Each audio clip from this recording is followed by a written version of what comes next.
Do you know if those positions would be the main responsibilities of that person, or would it be kind of like a side job like it is right now? I believe it would still be a side job, but I think we need to then interpret that the person or the people on judicial cannot serve in the other entities of the government. Just as the same, Jay, I don't know if you would agree with that, is if there is an arbitration board member on Senate that would make it biased, or a chief justice. Would you agree with that, that maybe we should make it separate for the two going intertwined? Explain the reason behind that. My reasoning is it's just a check and balance. To where if the Senate does something that would not obligate to the Senate, that way we're not having it where, you know, the chief judge, and I mean, obviously right now, Jay hasn't had any issue with it, but say this is for future again. It would be because the chief justice, in the event I get impeached, or any of the SBOs get impeached, the chief justice is in charge of the Senate then. They take over, they're the one. Making them their own separate entity gives them no bias. I mean, if I was to be impeached, Jay is the one arbitrating them. I picked him as my cabinet appointment. I would say that's biased. And I picked him for no reason of that, but because he was very good at his job, but I think that's a conflict of interest that could cause issues at some point. And my other quick question is, do we know the number of people required for the positions today? Yeah, it is currently 5 students that I have training for, correct? No, I'm sorry, for the overall. Oh, for the overall Senate? Yeah. The exec branch would be cut down 2 people, I believe. Yes, it gets cut down 2 people. The legislative branch would probably be cut down 3 or 4. But again, that's arbitrarily to what numbers we pick. So if we want to make it more, we can make it more. If we want to make it less, we can make it less. I know a big concern I've heard from a lot of people is it's hard getting senators. So maybe if we make it a little less, we'll be more competitive, we're going to get better people and better for those students, but that doesn't mean if we feel otherwise, that's fine. This is something that I would like to bring as a referendum to the entire student body. I would like us to at least vote for it as a vote of confidence and then present it as a referendum to students. So what do you think is either not working here or lacking that would make you want to kind of overhaul everything? The reason, and this is what I've said since my freshman year, is what is the purpose of a Senate? Do you feel that you've made as much impact as you've wanted to? Personally. Maybe I've tried to go talk to people, which I did. And that's fine. But I'm saying, from my perspective, my freshman year, I was the only one that I felt was writing resolutions. And that's not what I wanted. It was we all had passion. We all talked about the bills that was presented happily and excitedly, but nobody else wrote. I don't know if that was because I was writing them and they were like, okay, that's fine. Let's talk about those. But I think the ability to make it where senators don't have to answer to anyone in the executive branch, it gives you guys autonomous ability to actually discuss things and say. Now, sometimes, we all talk about stuff in a cabinet meeting. We're really excited about it. We're going to present it. We're going to fight for it because that's what we want. And I don't want it to where any senator is like, well, because the exec's so excited about it, we should be excited about it. If you guys disagree with it, that's what we need to hear. And that way we're separating it, not making it to where you guys feel any pressure in regard to that.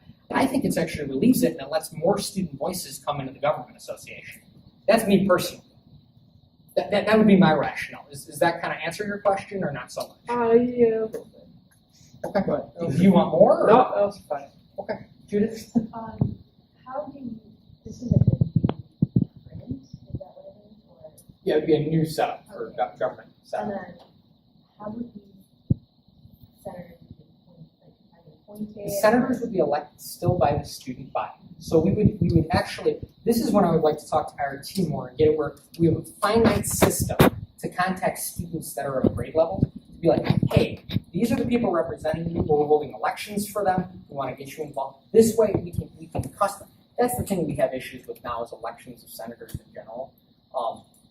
And it's difficult when we as student body exec officers can't get into dorm halls to talk to students and get because again, heavy population based in the dorm halls for senators at least, but that's not the entire percentage of the university.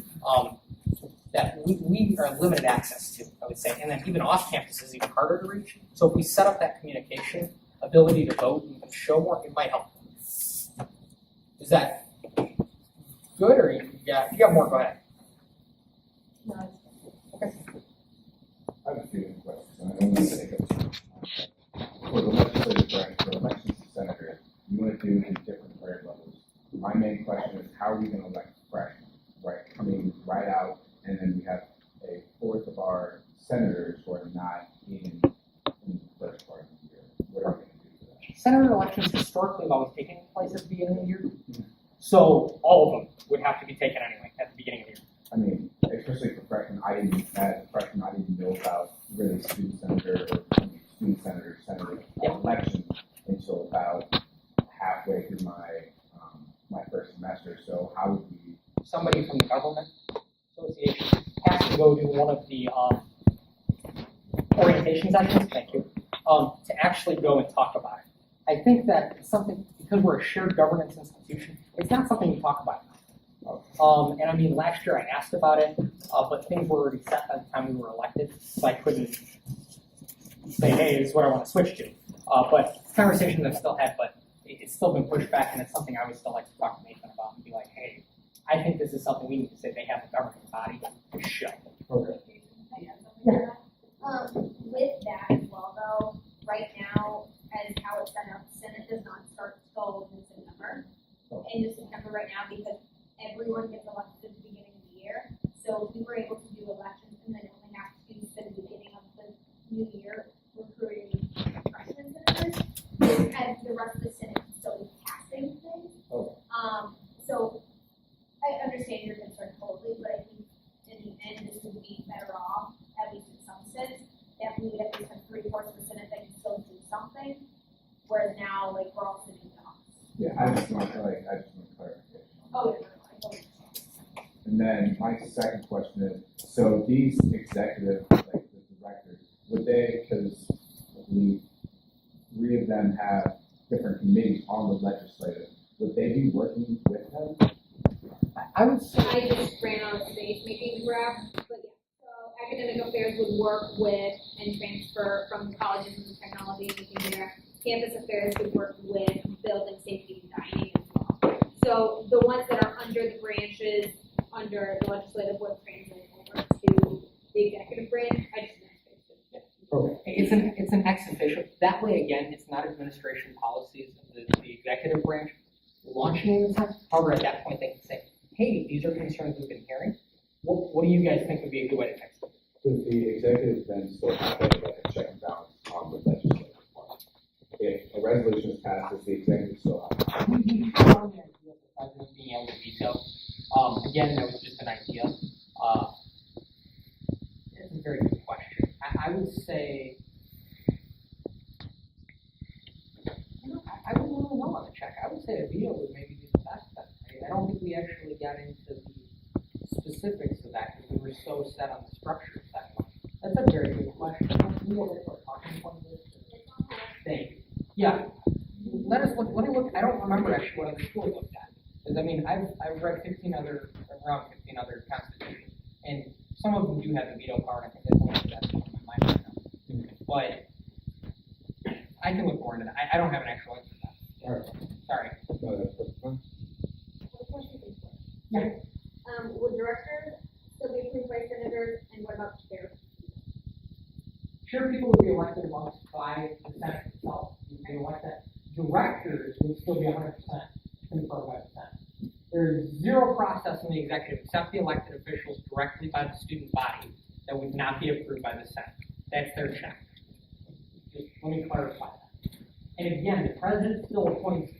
I had to appoint 15 different people to different committees on campus as a whole. 11 or 12 of them have to be confirmed by Senate. The other 3 or 4 don't. That's something we can switch to. Make it to where any appointment made does have to be confirmed by Senate, and I would agree with that. The 3 positions that were to be appointed, I just did.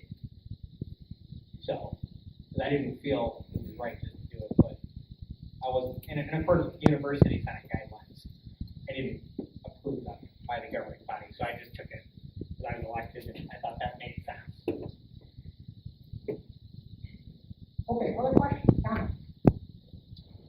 Yes. take a look at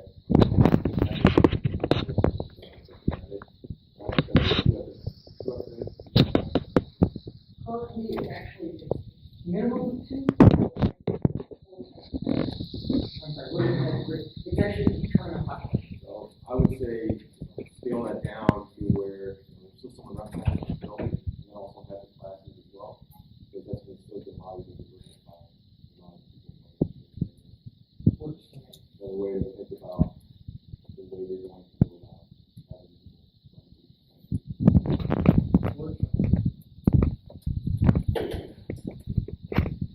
How do you go about approaching,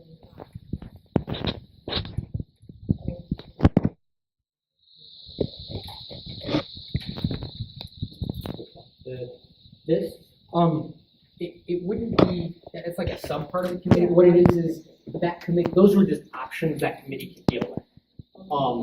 So that chairperson of that committee would be elected amongst senators. So say the speaker gets elected by everybody, okay? The speaker then holds elections for the 4 committee chair people.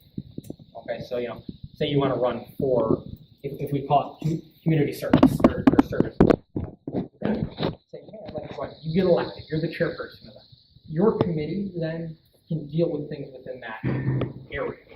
Does that make sense? Now, at that point, if you would like to say, Senator Brandon, you are going to deal with anything that has to do with inclusivity and multicultural or anything like that. That's your job.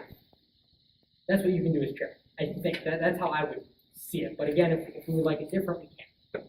have you ever considered working with director or the director of the point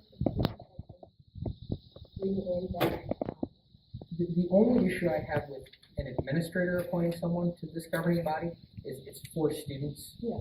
That would be my thing. However, as of right now, Jay has to work very closely with Norris in this instance. And I think that would be more under your director of student services. That would be the executive that would be appointed, in which case the president at that time should be outreaching to people who are going to be working with and finding good candidates. Does that kind of answer? kind of That's fine. For the committee and students, that's where you're supposed to come up with resolutions or things that you want to see changed about the institution or specific policies. That would be the place to do it. The director spot would be the one that is dealing with the administrator or having their point person. Okay. Something to keep in mind is you don't want